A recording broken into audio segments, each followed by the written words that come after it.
Great star Cliff Richard. He simply must be Cliff Richard. Cliff Richard was in for quite a reception. Cliff Richard is the ultimate pop star. He's just part of the fabric of British life. He's like been there forever. When you think about what he's accomplished, you know, hit records in every decade, it's an astonishing achievement. Sir Cliff Richard has been with us since the birth of popular music, and in an industry where most careers are fleeting, he's outlasted everybody. So what lies behind this incredible success? He's the biggest I have ever met in my life. I've always wanted to say that just as a gag. One of the nicest guys you'll ever wish to meet. Professional to a T. Lovely man, lovely, lovely man. Whenever anyone asks me about Cliff, oh. He is the guy next door. He's that sort of guy. He meets you and instantly you feel like you've known him a long time. He's just a nice guy. And the nice guy of pop has given us timeless, cool as flip performances like this, proving even in his early days he was every inch the superstar. He said, son, you are a bachelor boy, and that's the way to stay. He starred in fun-loving cinema classics, and Christmas just wouldn't be Cliffmas without the unmistakably festive sound and distinctive look of his Yuletide hits.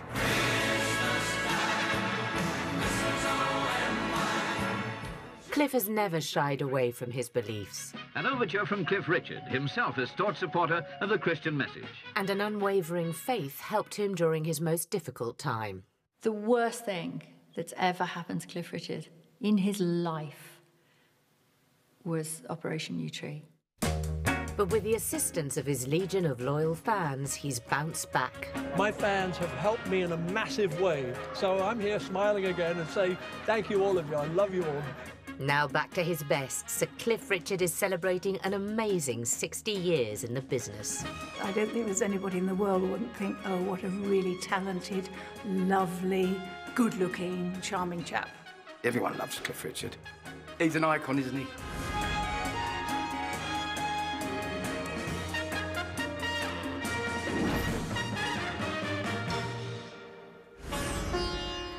Cliff Richard was born Harry Roger Webb on the 14th of October 1940 in Lucknow, a small town in then British India. He didn't have a gilded beginning. Born in India, his dad worked on the railways, his mum worked in a school, and they basically had to leave in 1947 when independence came. Memories of those early years in India were somewhat fuzzy, as a young Cliff recalled with a degree of sadness and regret in this candid interview for Desert Island Discs. Well, we came back to England in September 48. Yes. So you remember quite a lot about India? Well, not really. I remember it, but I don't remember having any fun out there. You know, I lived there till I was 7. My mother and father get together with my relatives now, you know, they reminisce, and I sort of say, oh, I wish I was 16 or even 18 while I was out there, you know. When the Webbs got back to England in 1948, it was a complete contrast to their comfortable life in India. They had only £5 to their name, and for accommodation stayed with Cliff's aunt in Hertfordshire. At first, it was him, his 3 sisters, his parents, all piled into one room. They didn't live in the way they had lived in India, which was, you know, a fairly comfortable way, had a very different lifestyle. It must be quite difficult for the family and quite difficult for him. They ended up getting a nice council house in Cheshunt and, you know, settled down to British life. But at one point, he did know poverty. The family soon settled into their new home, where Cliff spent many happy years. Revisiting the house in 2008 for a Piers Morgan show, the joy felt in recollecting those times was palpable. You can see the memories come instantly flooding back to him. It's a fantastic feeling, actually, because the mirror that was on the wall there was one of those painted mirrors. It had like an oil painting of a garden scene with a little lady with a parasol. I can remember standing like this, going, oh, and trying to get the look in the mirror, and that was where it was. During his school years in the 50s, Cliff was almost the model student. He did well at school, academically and athletically, but he spoiled all that as far as his teachers were concerned by being completely obsessed with the whole rock and roll thing. Rock and roll was a phenomenon. Music was big bands and jazz, and suddenly the amalgamation of blues, country, western, suddenly exploded. It was a huge impact It was massive. Use 1958 with a lingo of its own. What's it got to say for itself? If you don't dig us, shoot away some square joint to the rest of the creeps. Well, why not stick around and get with it? The young Cliff's obsession with this new music scene came from rock and roll royalty. He's said to have walked past a parked car where they were playing American Forces Network radio. You heard Heartbreak Hotel. Well, since my baby left me. Watching performances like this, it's impossible not to be awestruck by Elvis Presley's groundbreaking vocal style, simmering sexuality and rebellious looks, all irresistibly appealing to the young Cliff. So lonely, I'll be so lonely, I could die. It's like a moment almost of, you know, celestial light coming down or going in his ear. And he discovered rock and roll and thought, that's what I want to do, that's the job that I want. And the King's influence on an impossibly young-sounding Cliff was clearly still raw and immediate, as he charmingly admitted, once again on the confessional Desert Island Discs. Was there any one artist who influenced you more than others? Yes, I'll be quite honest, Elvis Presley influenced me as he influenced quite a few people, you know. Yes. And I used to try and look very much like him. I had sideburns and guitars and things. Elvis may have been the spark that turned Cliff onto rock and roll, but his first experience of it in the flesh was when Bill Haley and his Comets landed in town. Cliff did what a lot of kids would have liked to have done, but he actually did it, which was to bunk off school. He went to see Bill Haley. He was a school prefect at the time, and he lost his prefect badge. He had his badge taken off him for doing this terribly naughty thing. So, you know, he was quite rebellious in his own way. Cliff left school with just one O-level and got a job in his father's office, but it soon became clear he had to follow his rock and roll dream. He was obsessed with music, formed a doo-wop band at school. He didn't become a star because he was a good-looking kid. He became a star because he was obsessed with music and he wanted to be like Elvis.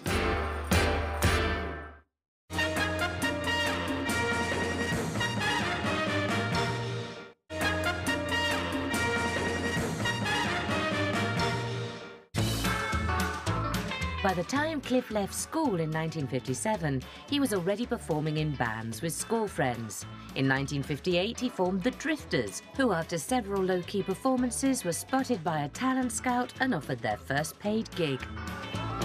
They were incredible times. They were truly incredible. Practiced in his bedroom, went down the pub and everybody loved him.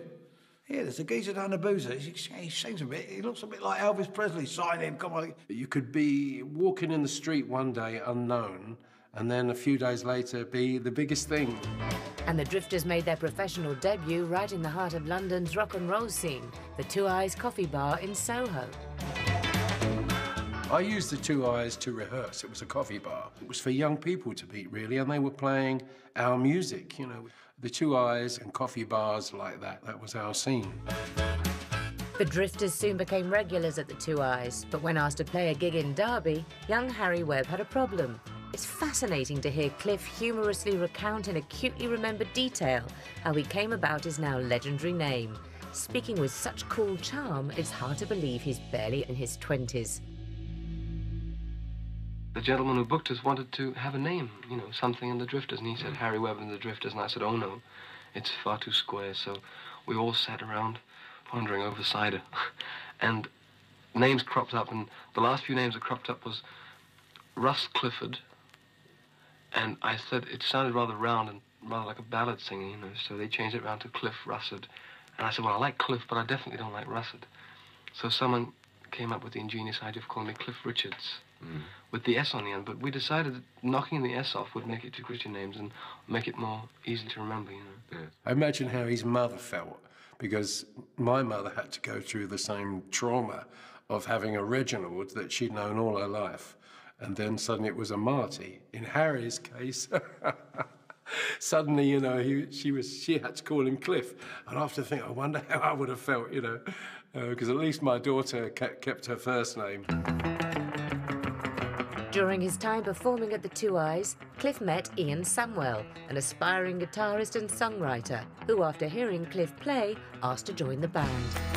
Sammy was in Cliff's band, and started writing songs for him, and of course came up with Movie. The first really big English rock and roll record was Move It. Move It was the B-side of an American cover, but it sort of became the big hit, the first big hit for Cliff. But before recording their first single, a cover of stateside hit Schoolboy Crush, the B-side, Move It, hadn't even been written. Cliff and him were on the bus, and Ian Samwell wrote Move It on the bus on the way to the studio. He arrived before he had time to write the second verse, so that's why in the original there is the same verse twice, basically, because he arrived and he didn't have any more time to write any more lyrics. Ian Samwell's catchy lyrics and the distinctive guitar groove were a huge help, but it was Cliff who was the clear star, with his own brooding, sexy take on hero Elvis. Move It was an instant classic. Shake a baby, shake a honey, please don't lose. And it's rhythm that gets into your heart and soul. And let me tell you, baby, it's called rock and roll. When I heard Move It on the jukebox in the tours, I thought, who the hell's that, you know? They said, that's Cliff Richard, it's a new record. And suddenly we realised that we could actually make records like the Americans, if not better, you know. It soon became clear that Move It was much too good to be just a B-side and was released as a single in its own right. It caught the attention of legendary TV producer Jack Good, who invited Cliff and the Drifters to perform on his show, Oh Boy. If you'd been a teenager at that time, for there to be your TV programme, which was Oh Boy, Cliff almost got a residency on it. He was on about 20 times. And you'd see the same people, so Marty Wilde and others coming up at the same time. You'd see them a lot, and they'll become your heroes almost instantly while you're sitting in the front room. Jack Good would take someone like Cliff or me or any other artist that he was working with, and he would direct them for what he wanted. With Cliff, I remember he was directing him with a song called Turn Me Loose. It shows you why Cliff was such a success, particularly with the girls. Cliff Richard saying, turn me loose. Turn me loose, I say. This is the first time I ever felt this way. I can remember to this day that he had him holding his shoulder like this, turn me loose and put your head back, son. I can hear him saying it now, Jack. And then I want you to look down there, and I want you, and it worked.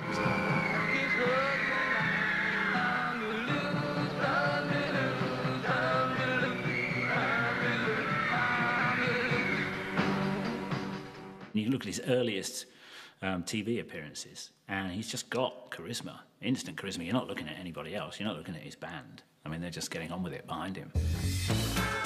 Many of Cliff's performances at this time were inspired by his hero, Elvis Presley. We all grew up with Elvis.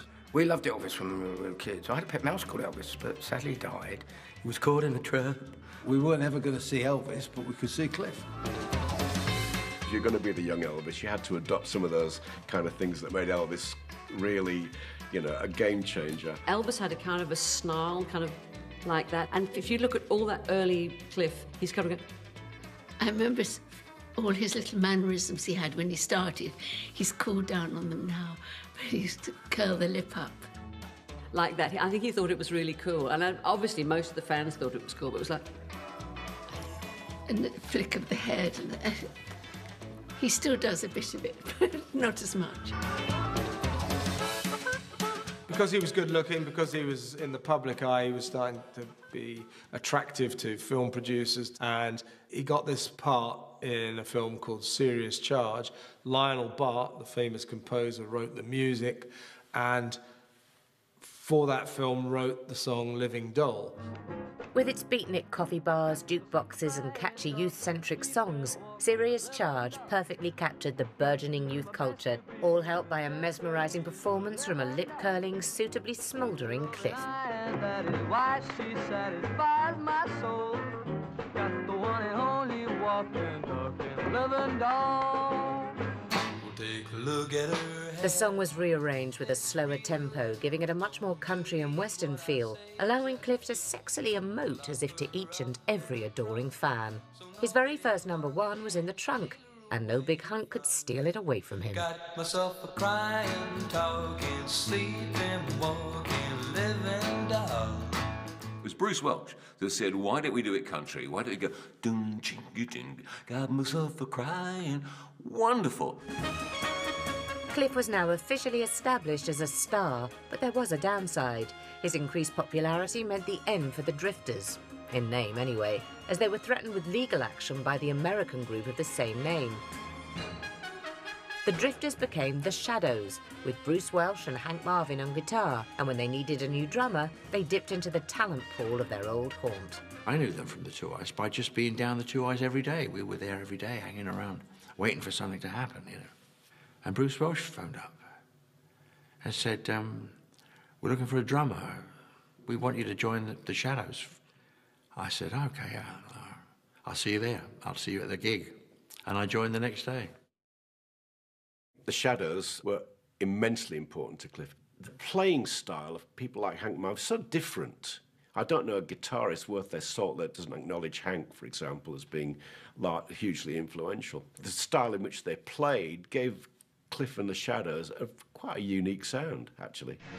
That unique reverby guitar sound, sharp suits and endearingly now stage choreography meant that Hank and the boys could step out of Cliff's shadow and enjoy chart success of their own.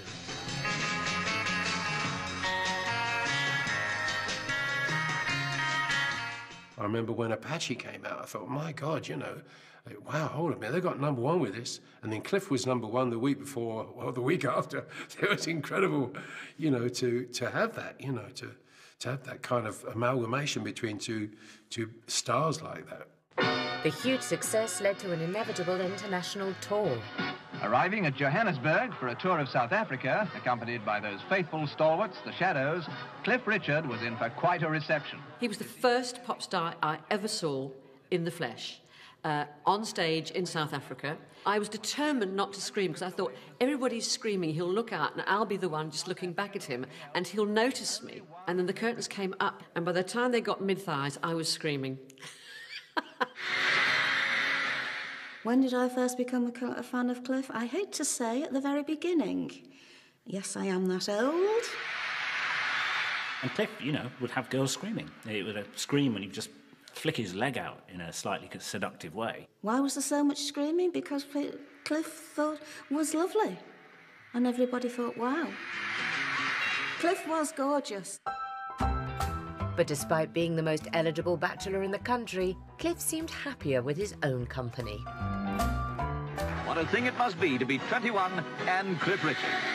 He had to be the object of these young girls' desire. They had to think, I could be his girlfriend, he could fall in love with me. And if there's some stunning girlfriend on the arm, that kind of cuts right through your fantasy, doesn't it? In fact, the only girl who was seen regularly on Cliff's arm at this time was his mum.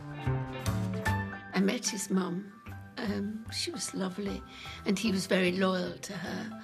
And I remember when we first were filming in Summer Holiday, she arrived with all these beach outfits because he'd bought her a sewing machine.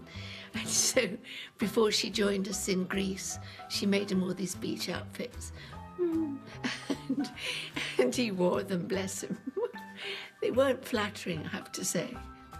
He kicked off being the bad boy of rock, but quickly everybody realised he was actually the boy next door. You know, that he was the nice kid you could take home to meet your mum. And of course it defined his career.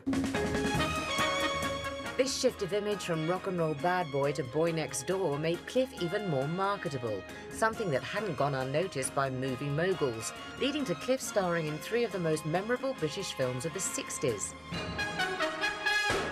All those British actors camping it up with Cliff. It's just like, what's the little guy? He's in all those films. It was me. Marvin. You know what I'm talking about? Melvin Hayes. Melvin Hayes, that's it. He's in them all. The first Cliff movie to hit the screens was The Young Ones in 1961. It was the story of a group of friends trying to keep their youth club out of the clutches of a big corporation. I felt very lucky to be involved in those pictures. I mean, like, we were like a bunch of kids. And that's why I think it came over on the screen, that we were having fun. It's a joyous, springy slice of 60s youth culture, typifying the infectious spirit of, let's put the show on right here, right now. We still don't have a star for the show. What do you mean we don't have a star for the show? You're the star now. Oh, I couldn't be a star. You owe it to your public, Nicky boy! I mean, not only could he sing, but he was leading man material. He was that person that they could put in a film, put some songs around him, and fill cinemas. The title song was a touching reflection on the transience of youth brought to life in rich technicolor, a timeless postcard from the 60s, Cliff, the ultimate boy next door. Darling, we're the young ones, and the young ones shouldn't be afraid. That was a big pop song, straight into #1. As Cliff always said, when they were making that film, there was a buzz in the studio, and everyone said, this is special, there's something special about this film. In 1964's Wonderful Life, Cliff teamed up with Susan Hampshire as his female lead, and their on-screen chemistry performing feel-good bubblegum pop songs like this was an innocent joy to behold.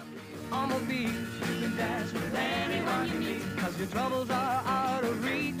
On the beach. The film was shot in the Canary Islands, and gloriously cinematic scenes proved it wasn't just Cliff's acting and singing talents that made him the perfect leading man. It was very, very hot, and we were often asked to run up these sand dunes, and take after take with Cliff holding my hand and running up the sand dunes. And what was so fantastic, lots of actors have sweaty hands, but Cliff, you know, in that heat with all of those costumes on, his hands were always lovely, and I was really happy that he was holding my hand going up the hill. Wonderful Life and The Young Ones were very well received, but it's for one film in particular Cliff will always be remembered. London's newest bus driver? No, not quite. That would be a waste. He's going to drive a bus in his next film. The one that I remember most is Summer Holiday, because it had the red bus in it. You'd watch that and you think, yeah, I want to do that.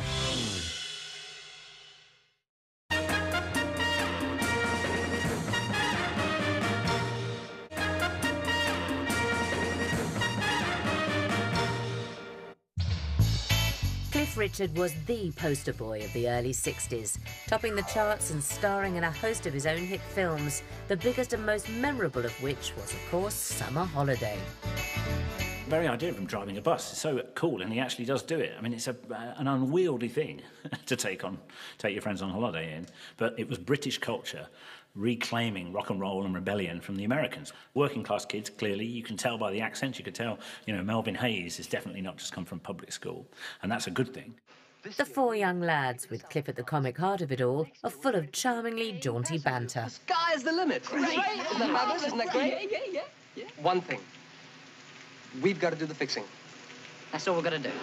That's all we've got to do. It was the start of, you know, You Never Had It So Good Britain, the early 60s. And so Cliff and the people who put that film together anyway were really clever to tap into that. One person who joined Cliff and the gang on their epic European tour would end up being a long-time collaborator. I remember at the auditions for Summer Holiday, we stood there, saw Una, and I said to Cliff, I said, she's the one. For Summer Holiday, I auditioned as a dancer, and I saw Cliff come in, and I remember him pointing me out and doing that with his fingers because I had that bob, and I think I'm in. Fully inhabiting the role as the confident and sassy Sandy, Una perfectly complimented Cliff. Hey, but your car doesn't look so hot. What hit you? Maybe it's lucky for you that we stopped. Now you can travel in comfort. We're not going on a London bus, if that's what you had in mind. Well, you're not going to get very far on your holiday in this thing. The cinematic spectacle of a double-decker London bus driven by Cliff Richard through the European countryside was in itself pretty striking. But he also managed to sing several belters along the way, most notably the Nostalgia in a Bottle title song with its stirring tune and uplifting lyrics, destined to become the holiday song for the rest of human history. Fun and laughter on a summer holiday. No more worries for me or you for a week or two. Bruce came in with a script for Summer Holiday. Now, this is something about a bus. So he started playing this thing, you know. And so I just went, we're going where the sun shines brightly. We're going where the sea is blue. We've seen it in the movies, now let's see if it's true. Da-da-da-da-da-da. And we wrote it in about an hour. We recorded it. #1 hit record from the film. We're going where the sun shines brightly. We're going where the sea is blue. We've seen it in the movies. Now let's see if it's true. Everything worked. The lyric, the tempo, the singer, all those ingredients just hit their pocket, you know. It's become a really iconic song. Summer Holiday was one of 3 singles from the film to top the charts, along with Foot Tapper by The Shadows, and a song that will be forever associated with Cliff. I mean, I never liked Summer Holiday. I always Bachelor Boy. It was written after the film had been finished and it was slotted in. So when you look at Summer Holiday and you see us all walking around the bus, that's about 8 weeks afterwards. Everybody's got different hairstyles, different jackets. It looks different. He said, son, you are a bachelor boy, and that's the way to stay. Son, you be a bachelor boy until your dying day. Bachelor Boy should really be Cliff's defining song because, you know, it was a late addition to the film, but nevertheless, it sums him up. But it also sums up anybody who is trying to be a pop star. You don't want to be married, you don't want to be with someone, you want to be a bachelor boy, which means you're available. So he's basically saying, here I am, come and get me. When Summer Holiday premiered in London, thousands of fans clamoured to get a piece of the Bachelor Boy. It was expected to be a film premiere such as the West End had never seen before. But that turned out to be putting it mildly. Leicester Square was packed to the eyeballs, and we were all going to come in on a bus. This was going to be this great thing of driving in on a London bus. The idea was for that great star, Cliff Richard, to reenact a part of the film Summer Holiday by driving the now famous bus from Piccadilly to the theatre with a load of other stars from the film and attend the first night. But it was a case of the best-laid plans of mice, men and stars going agley. Una Stubbs and Pamela Hart made it by car when the bus couldn't get any further. We all went in, so they didn't know who we were at that time. But Cliff had to be sent away because people were being run over. The crowds were so enormous. There were the inevitable mishaps and minor injuries. Don't be alarmed, she's only fainted. The police said it would be dangerous for Cliff to leave his car. Cliff doesn't see the film, and that's on the front page of the national newspapers the next day. He was at his peak. Cliff's films were box office smashes, and Summer Holiday even outsold blockbusters like The Great Escape, The Birds, and a film about a certain secret agent, as a clearly still proud Cliff cheekily recalled in the comfortable and informal setting of an interview filmed many years later. These films were the box office attractions of the year. In other words, they're the most viewed films of their years. And that's in spite of the fact that the James Bond movies had started. I mean, excuse me, James Bond. I mean, it was just ridiculous. At the top of his game, at home and across much of the world, there was one place where Cliff still hadn't made a big breakthrough, the USA. That fabulous young man, Cliff Richard, had a date at the Dorchester. And what a date. It was a farewell cocktail party before he left for the States for personal appearances.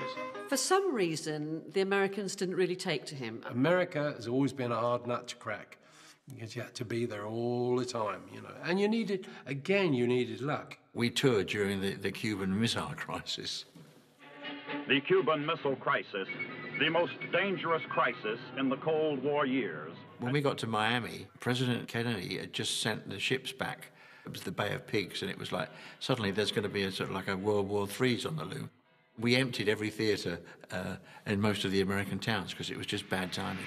Back home, Cliff had to fend off invaders of a different kind, and their lethal weapons came with cheeky scouse grins and mop-top haircuts. Nobody's going to challenge this award.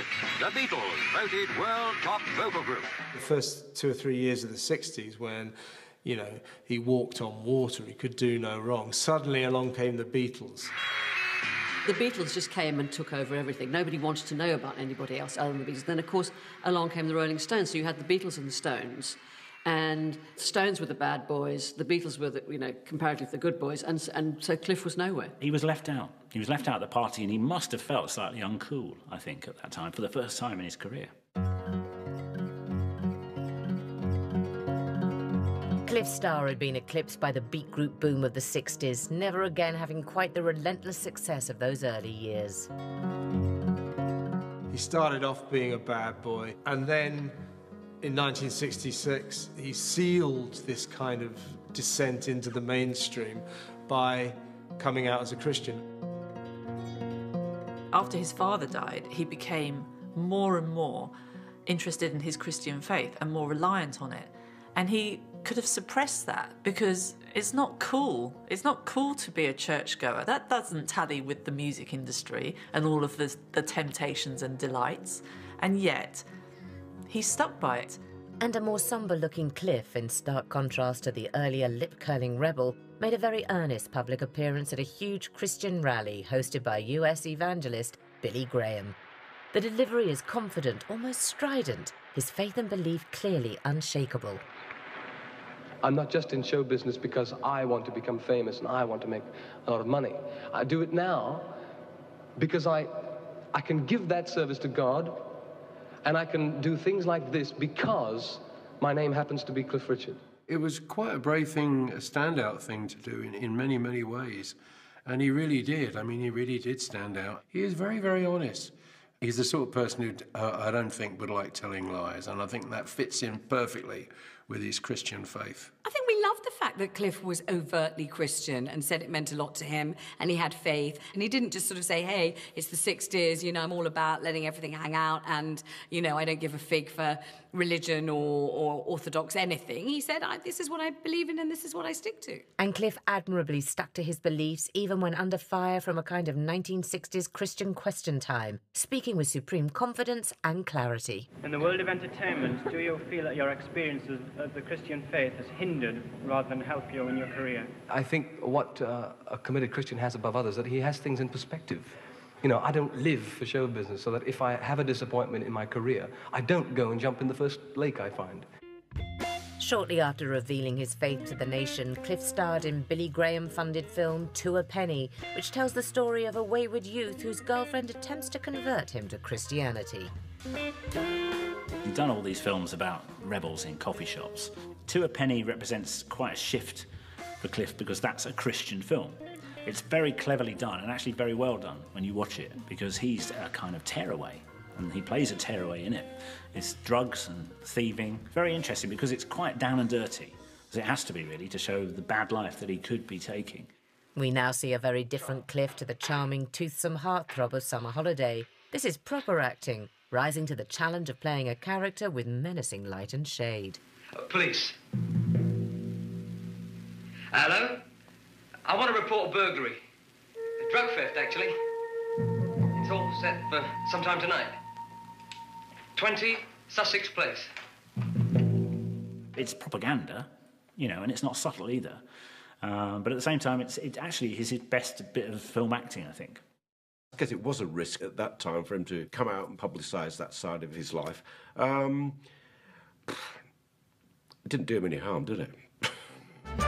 But this period did see the end of one long-standing relationship. In 1968, Cliff and the Shadows recorded their last track together, Not the Way That It Should Be. Now a completely solo act, he was offered the chance to record a very different kind of song by hit writers Phil Coulter and Bill Martin. We won the Eurovision with Papa on a String, and we thought we were Lennon McCartney, and we bought sports cars and never bothered writing again. And then the old publisher said, isn't it time you two wrote another song? I didn't know what to do. And I went to the pub, which I usually do, and Phil sat at the piano. And I came in the next day and he'd written, I Think I Love You. And it goes, I think I love you. I think I love you. I think the world is fine if you will say you're mine. And I said, what a load of rubbish. He said, what were you going to do? I says, well, I think it's 5 syllables. Why don't we call it congratulations and celebrations?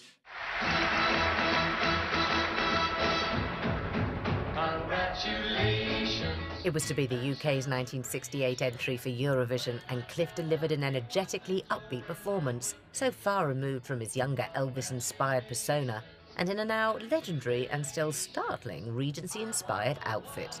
I was actually there. I think it was the Albert Hall. And he came on and did that sort of funny dance. I don't know who did the choreography, but it was a bit odd, do, like that. Congratulations and jubilations. I want the world to know I'm happy as can be. Clever little song. I mean, that's so naff, it's bloody brilliant. You know, you try and write one of them, it's like Happy Birthday. It's a naff song. God, I wish I had the copyright in that. We'd be doing this interview in the Bahamas. instead of freezing in North bloody London. Cliff and Congratulations seemed like a shoo-in for the top prize, but he was to meet his match in the menacing form of a fascist dictator. There was talk of Franco fixing it. We knew we'd a win song. And the singer for Spain was a little girl called Maciel. And she sang a song which consisted of 86 la la las. That's all it did. La la la la la la la. A load of rubbish.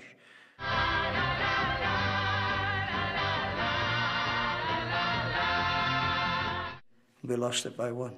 Franco wanted to fix it so that they could hold it a year later. So the fascists won at that point. Unfortunately, the fascists beat Cliff. And it didn't matter that he didn't win it. We went on to sell 10 million records. Congratulations is a very clever song because everybody wants to sing Happy Birthday. Everybody wants to sing Congratulations at some point. So it's still around, and everybody will always sing it. Congratulations. And when it came to honouring the Queen on her Diamond Jubilee, there was only one choice of song to finish Cliff's live set, proving that nearly 45 years after it was written, the song's uplifting tune and celebratory lyrics are just as evocative today. That boy knows how to work a crowd. In my funeral, my wife's going to play it outside the church.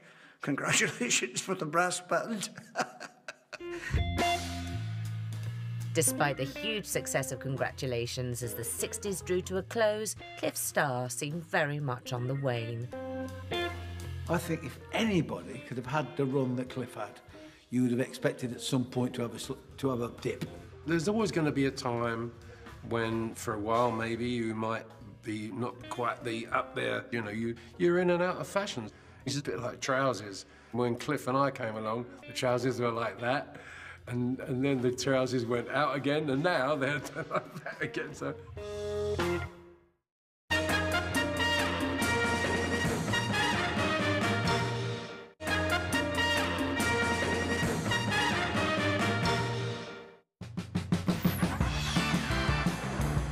In the 1960s, Cliff Richard went from rock and roll bad boy to born-again Christian prince of Europop.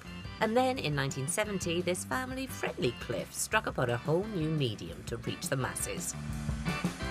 The 60s are about Cliff sort of, forming his pop career. The 70s, in a lot of ways, are about sort of moving into TV. It's Cliff Richard was a primetime entertainment show for all the family, and for 6 years, Cliff became appointment viewing for the nation. I take myself back to being sitting with my mum and dad in our lounge, and it was the Cliff Richard show. He hit that family entertainment. Mum and dad liked him. I think it probably helped the fact he was a Christian. Definitely helped my mother. Hank, Cliff and I did It's Cliff Richard together, and I was the dancer and did sketches with them.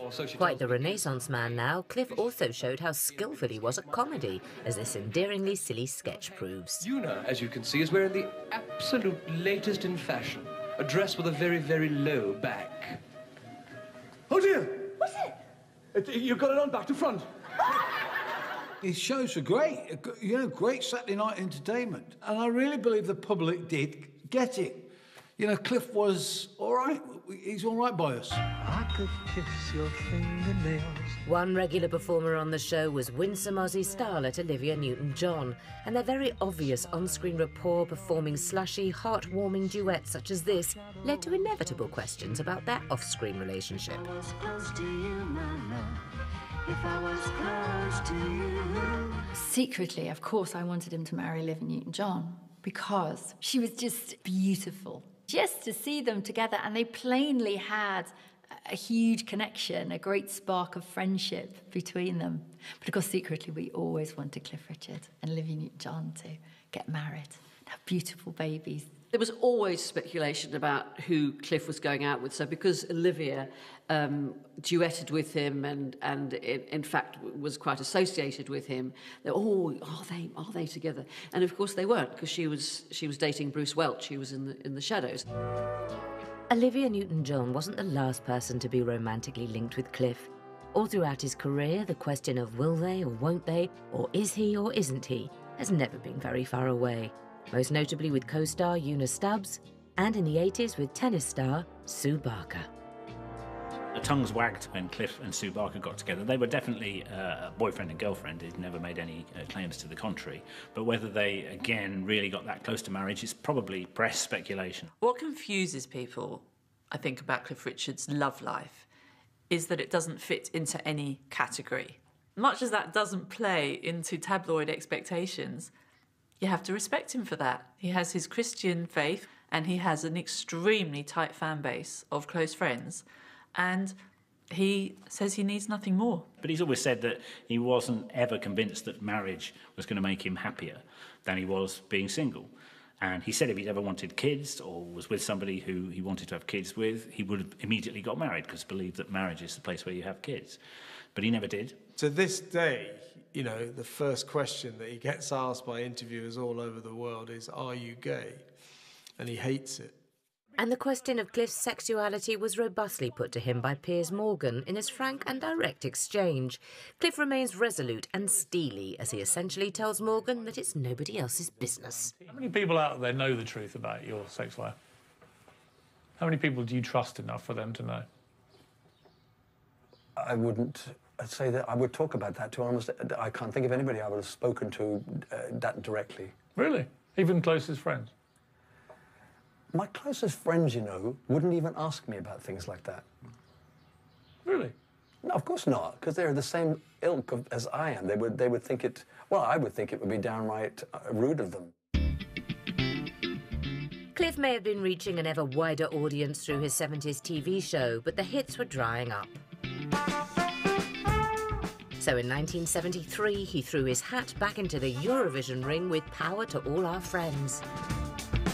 If you thought Cliff's little funny dance doing Congratulations was on, Power to All Our Friends, the dance routine for that was, you know, he must look back and feel, you know, slightly, oh my God, what was I doing? Sort of, and the outfit was dreadful. I mean, it was some kind of red top thing. Power to all our friends, to the music that never ends, to the people we want to be. Baby, power to you and me. But bless him, you know, he gave it all he got. And that's an enormous courage to try for a second attempt, and for a second attempt not to win. By 1975, at his own admission, he was losing interest in his recording career.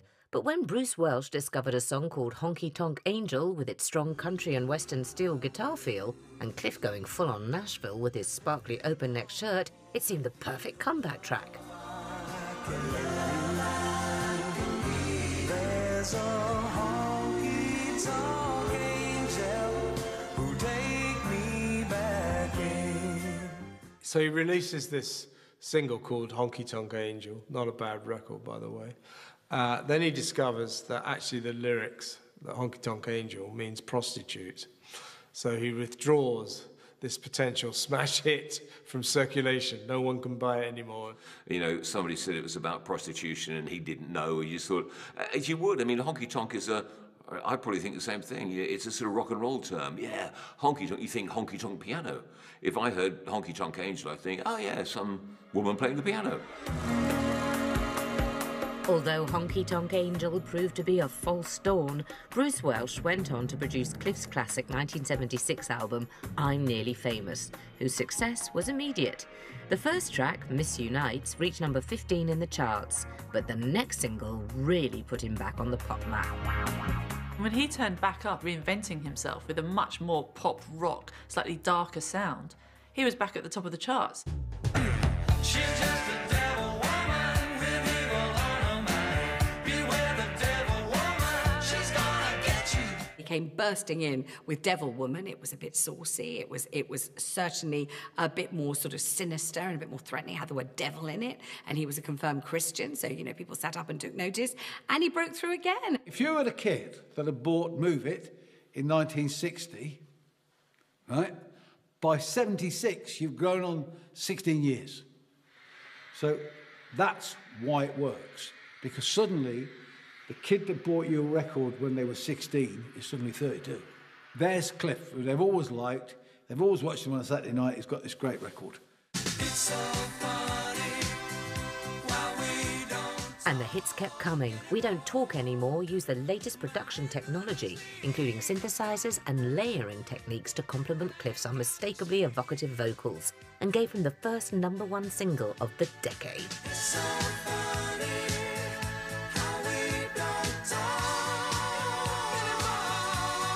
It was a quite a sort of serious kind of a song. It wasn't like frothy, sort of bubbly pop hit. It was a bit sort of penetrating and a bit complex and a bit about sort of troubled relationship. And it took his work on to sort of greater depths. It made it a little bit more interesting. That shot to #1. It kept up his record of having a #1 in every decade, just sneaking under the wire in 1979. And it shifted a lot of copies. It sold like 2.75 million copies or something in the UK. That's a lot of records.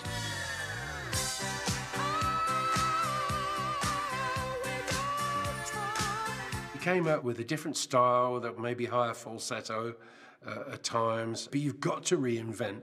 If you're going to have a career like Cliff's, you constantly had to come up with something fresh. And he did reinvent himself, no question about that. Constantly moving with the times, Cliff continued his resurgence into the 80s with big killer power ballads. His new modern smart casual image of skinny ties, jackets and trainers perfectly married to one of his classics, Carrie. Cliff was hip again.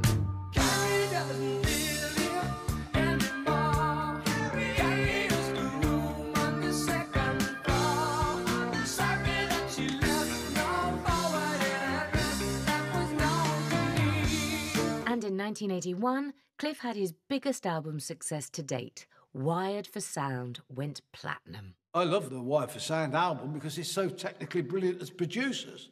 You know, it's brilliant. The sounds on it are brilliant.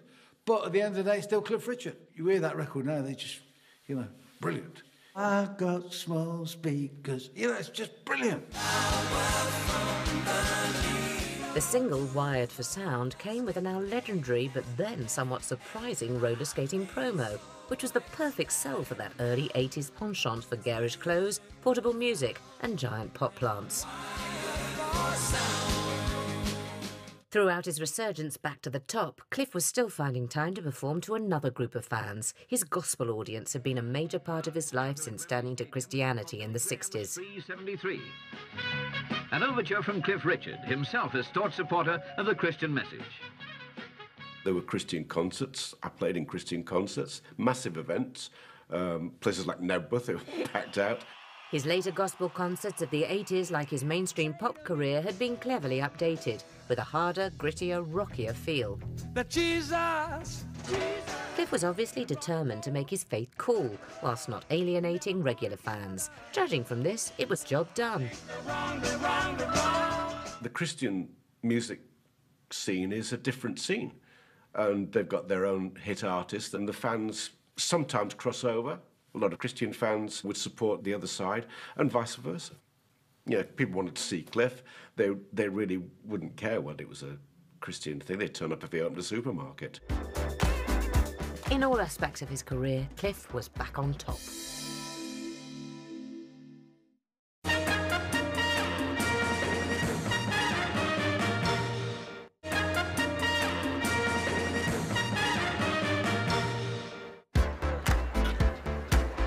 In the early 1980s, Cliff was enjoying a huge resurgence. He was back at the top of the charts, and in 1986, even found time to help a bunch of feckless students make the very first comic relief single.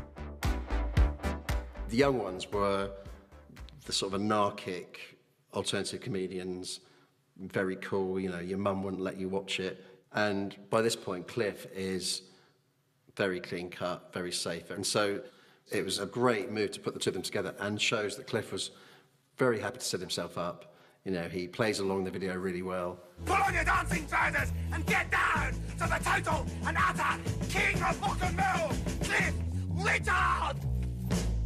Got myself a crying, talking, sleeping, walking, living down. It's an awful version, in a way, because you've got these four actors from the young ones shouting, wailing in the background. I got a roving eye, and that is why she satisfies my soul. Fies my soul! Fies my soul! What does this button do?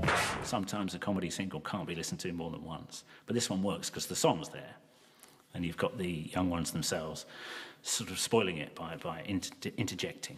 It was such a surprising combination that it did make people stop in their tracks, and it went on to be very successful. Working with the young ones, Cliff once again showed his amazing versatility, and the next reinvention was even more impressive, as he went from alternative comedy to an alternative universe, making his West End stage debut in the critically acclaimed musical Time. The story is that a rock band are being held to account for the ills of the earth. Cliff brought his usual professionalism to all this. He was a West End star. Cliff was part of a star-studded cast, including Sir Laurence Olivier. Time was, you know, rather a brave attempt to sort of branch out into musicals, and then there was Heathcliff after that. Cliff's next musical was a much more earthbound affair. When Cliff played Heathcliff, it was a story that had fascinated him, and he did the characterisation his own way, and like everything Cliff does, he did it very well. But this time criticism reached withering heights.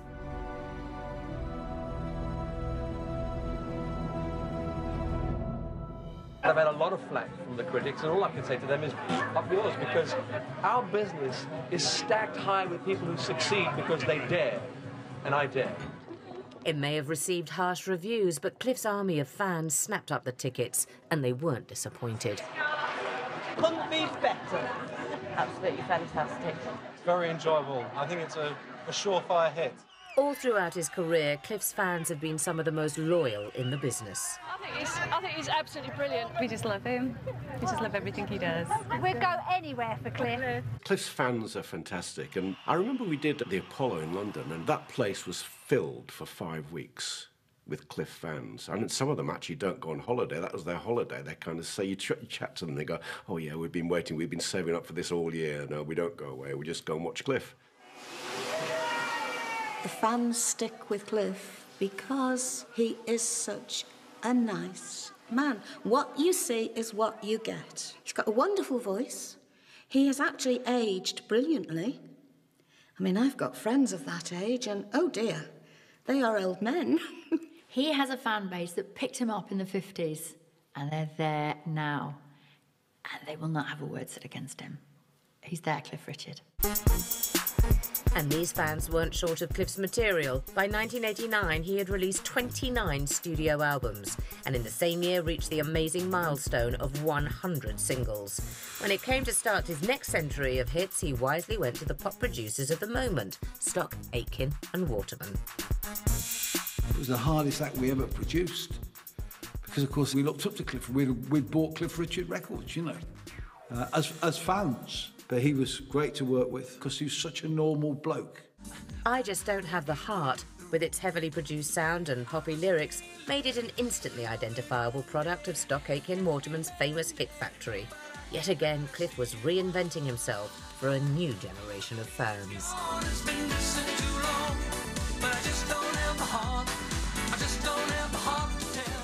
He came to me just after we'd made the record, and he said to me, do you know what? He said, Pete, you're a first. I said, what was that? He said, I've had to defend working with Stock Aitken Waterman more than my belief in God. To cap off a successful decade, Cliff was also presented with a Lifetime Achievement Award at the Brits. But even this honour was eclipsed when he received a knighthood for his services to charity in 1995. It's an award for the work I've been involved in with charities, and so it kind of elevated it beyond all of us, beyond me and everything. So that's why I feel so special about it. And lest we forget, on a stormy summer's day in southwest London, Cliff was arguably at his most charitable, performing one of the most famous public concerts of the decade to a group of his fellow rain-soaked tennis fans. We were at Wimbledon, and I think there was rain or something didn't work, and he suddenly stood up and sang for everybody. Now, as time goes by, I probably will meet a girl and fall in love.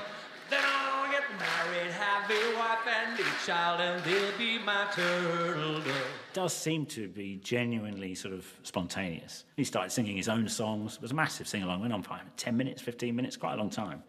But to do that, to pull that off, and you could just tell nobody minded. It's not like anyone was sitting around going, "Oh, bloody Cliff Richard's ruined the day. It's bad enough that it's raining." Nobody was thinking that. They were just thinking, "I can't believe it.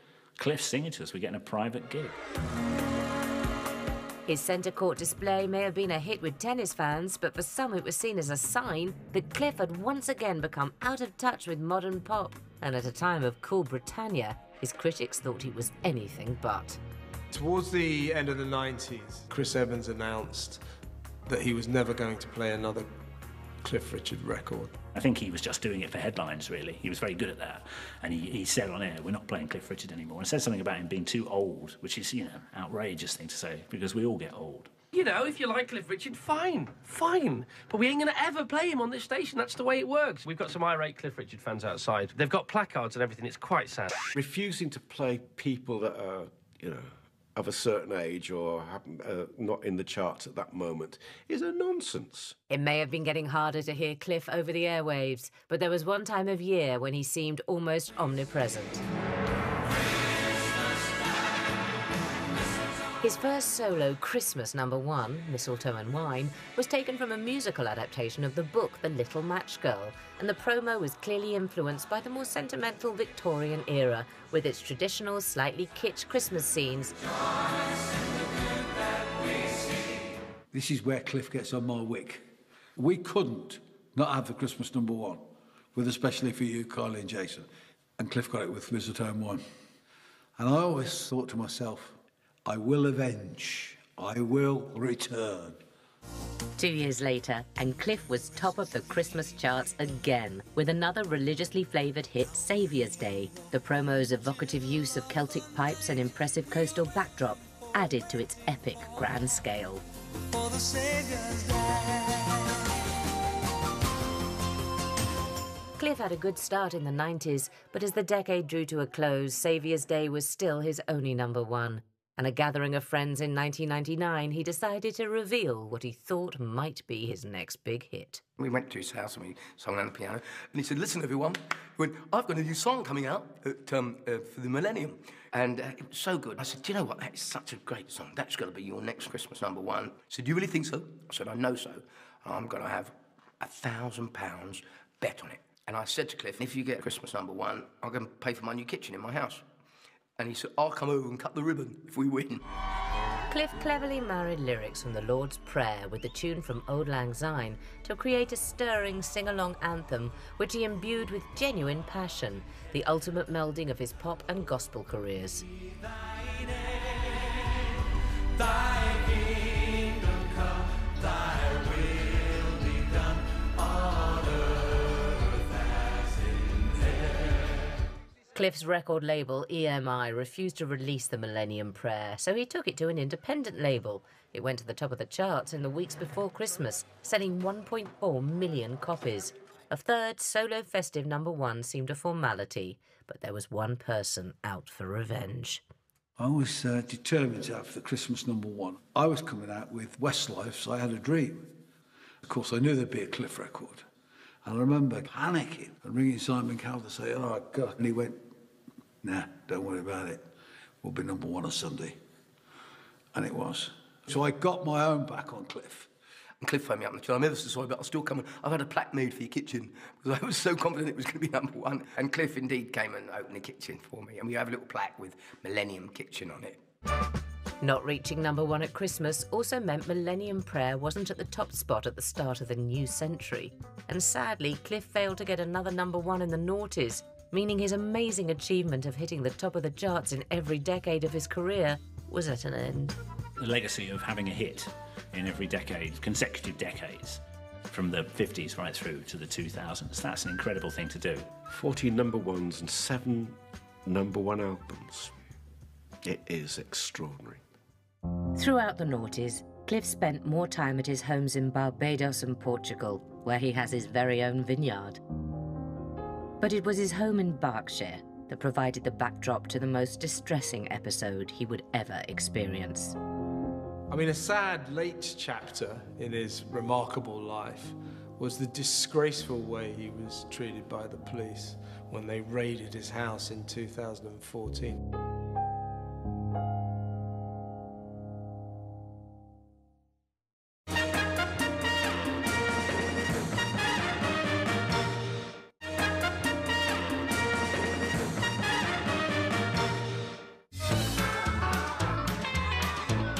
For the past 6 decades, Cliff Richard has been part of the fabric of the nation. He introduced millions of teenagers to rock and roll in the 50s, starred in some of the most memorable British films ever made, and has continually adapted his music to appeal to his vast army of fans, selling many millions of records along the way, right across the globe. In a career of singular success in British music history, what is sad is that towards the latter end of that, suddenly all of the headlines were about one thing. The police raid on his home in August 2014 was filmed live by the BBC. The 73-year-old had no notice of the search, but he points out the media did.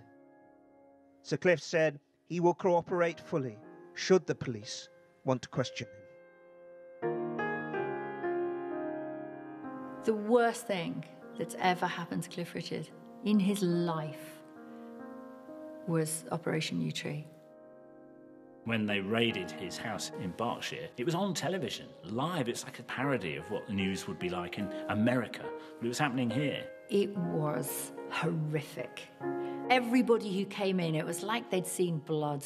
Yeah, especially because he's also questions about his sexuality and all that stuff kind of sort of folds into terrible kind of easy prejudice. The press had a field day, and Sir Cliff, who had his anonymity exposed, unsurprisingly stepped out of the limelight. Cliff Richard did the only thing that he possibly could do, which was take himself away from it, tell the truth, and just keep telling the truth, and again, and again, and again, and know that the truth will out. Despite cooperating fully with the police, speculation mounted and the troubled star was under constant suspicion. It would take nearly 2 years before the case was dropped. 22 months after South Yorkshire Police started their investigation, the CPS recently concluded there is insufficient evidence for a prosecution. Angry at the coverage by the BBC and disclosures by South Yorkshire Police, Cliff issued a claim against both. SYP have since apologised and paid compensation. Cliff subsequently sued the BBC, who robustly defended its coverage, but the High Court found in his favour, awarding him £210,000 in damages against the corporation. The fact that he's never had anything like this before, it must have been such a shock to him. Terrible, terrible personal shock, which he said, it nearly felled him, it nearly killed him. Oh, I don't know that we'll ever get over it. I'll never get over it. It's not something you're going to forget. So what it does to my career, I don't know. I hope it won't do anything too disastrous, but, you know, mud sticks. The way that that inquiry over the last few years was conducted against him was truly dreadful. But, you know, being such a Christian, he's going to forgive them, because that's what Christians do. And that's another plus for Sir Cliff, because we love you. How you doing? And in a truly magnanimous gesture, Great to see you back out and about, Cliff. he forgave his accuser, as he calmly and very publicly explained in this highly emotional appearance in the friendly and understanding environment of the Loose Women's studio. I still to this day can't understand why anybody would want to do that to somebody else. I just had this desire to forgive this person, and remember, we'll probably never know who he is, and he may need psychiatric help, I don't know. But I felt it necessary for me to say, I forgive you. Throughout his ordeal, there was always one group of people unwavering in their loyal support, his fans. We went to the first concert after this had broken, and it was incredible. The whole audience stood up and gave him an ovation as soon as he came on, and it happened at every venue. And the first time it happened, I think he was in tears because of the love and support he was getting. My fans have helped me in a massive way to struggle through what was the most difficult time of my life. So I'm here smiling again and say thank you all of you. I love you all. It may seem unbelievable that Cliff is in his 60th year in the music business, but to many there is another even greater mystery, his uncanny ability to defy old age, a skill Graham Norton cheekily teased him about, obviously revelling in Cliff's nicely played discomfort as he used his audience and fellow guests to gently mock Cliff, hilariously using his backlog of calendars as comedy fodder. 1984, 1996, or 2001? I'm gonna go for 84. All the Cliff fans got it wrong. This is December 1996. I'll tell you, that is October 2011, ladies and gentlemen. I met Cliff almost 60 years ago. He looked older then than he does now. He's amazing. Quality of what he does is superb. And look how many years he's been around. He should be champion, and long may he continue to bring out lovely music. They should really give him a nice television show or something that we can celebrate again in his millennium year. Gosh, how old is he? No one knows. Well, to clear up any doubt, Sir Cliff Richard, as the official Peter Pan of pop, will never age. And during his 60 years in the business they call show, he has never stopped entertaining us. Cliff's legacy is a phenomenal track record. 14 #1 singles, 7 #1 albums. He sold literally hundreds of millions of records. He's famous all over the world. That's his legacy, you know, a phenomenal pop star. Whether we will ever see a Cliff Richard again, I doubt very much. We could do with one right now. Simon Cowell has tried desperately to find the new Cliff Richard because he was that good. He is worth emulating. With rock and roll, there will be certain people that will always be mentioned. With rock and roll, Cliff will be one of them. And that is a very hard thing to achieve. He's not going to stop, is he? Why would he? Why would you stop? The day he stops is the day he'll keel over. He will never stop, because that's what keeps him going. That's what keeps him young. Cliff Richard will be singing songs forever. You can't imagine a music industry without Cliff Richard. He's probably the most famous singer that's come out of England forever, you know. He's Cliff Richard.